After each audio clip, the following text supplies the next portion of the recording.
Hey guys, what's up? I'm back with another Melee tutorial, and today we're going to be looking at utilizing DI mix-ups in your combos to extend your combos and even potentially convert into a kill.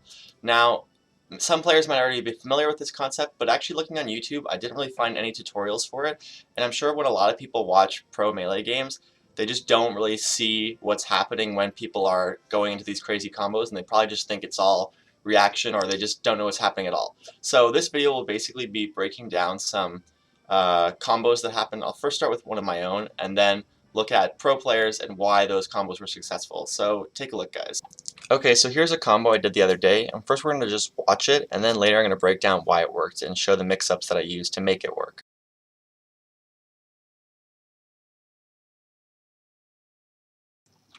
Okay, so at the beginning you can see my opponent basically just had less than stellar DI on these up tilts.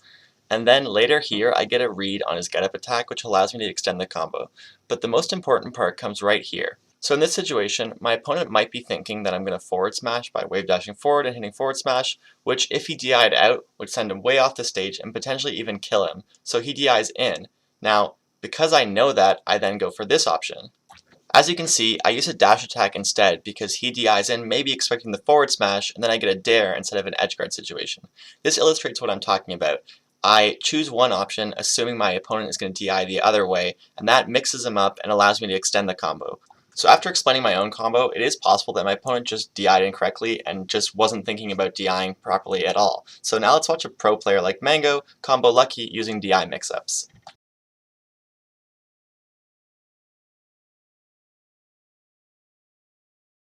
Okay, so what did we just watch? Well, Mango admittedly gets a lucky hit up here, but he manages to convert hugely off this. So he gets a shine, and then he reacts and follows it up with another shine. But then, this is where we start to see the DI mix-ups with this up tilt. As you can see, Lucky DI'd away so that Mango hopefully couldn't get a follow-up off this up tilt, and is now likely DIing in so he doesn't get knocked too far off the stage so he can't recover.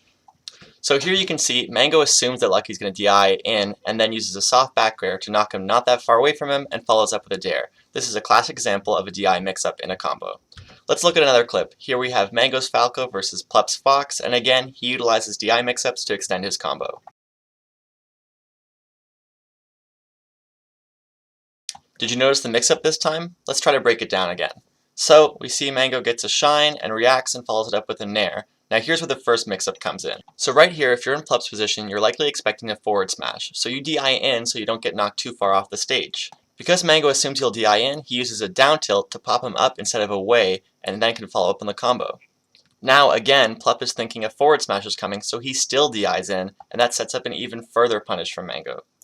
As you can see, the nair that Mango used only worked because Plup was assuming there was a forward smash or some other hard-hitting move, and this allowed Mango to get the dare. Now to a new player, it might just look like Plup's DI wasn't very good, but it actually was, it just Mango mixed it up well and got the kill.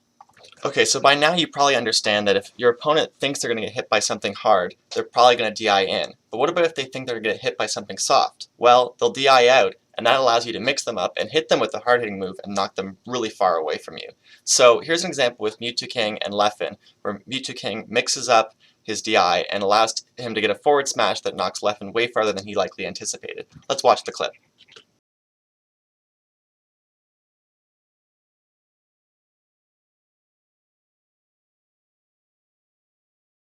So you've likely seen Mewtwo King do a chain grab combo on FD before, but why did this work? Well, it starts off pretty normal. Now it seems like Leffen did some smash DI to try to get out of it, but that didn't help right there. So the combo continues, and Marth does his normal up throw into up tilt follow-ups. He then runs over and regrabs here, and this is where the mix-up occurs, right off of this throw. So we've seen situations like this before. Mewtwo King will likely do a fair into dare, or the classic Ken combo, and kill Leffen, and Leffen wants to prevent this. So he DIs away, thinking that if he DIs away from the fair, Mewtwo King won't be able to get the down air. Mewtwo King, knowing this, and knowing that he should mix up his moves, decides to use a forward smash to knock Leffen very far away because Leffen was DIing out. If Leffen expected this, he could DI in, but because he was expecting the fair or Ken combo, Mewtwo King capitalized on this and got the kill. Another classic example of a DI mix-up, this time going the other way. Okay, so now you should understand the core concepts that go into a DI mix-up to extend combos or kill your opponent at an earlier percent.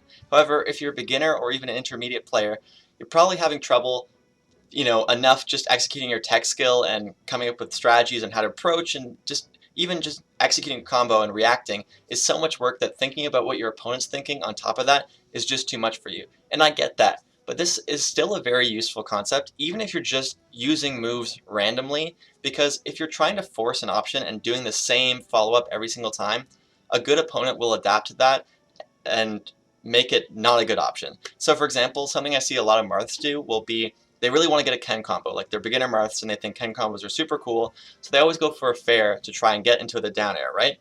But if your opponent just sees you're doing that every time, they're just going to DI out every time if they're smart.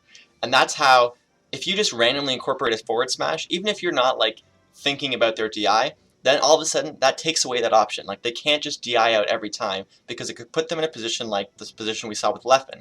So if it's too much for you right now, just try mixing up your options. If you keep doing the same thing every time, your opponent's going to catch on. And so much of succeeding in Melee is not being predictable.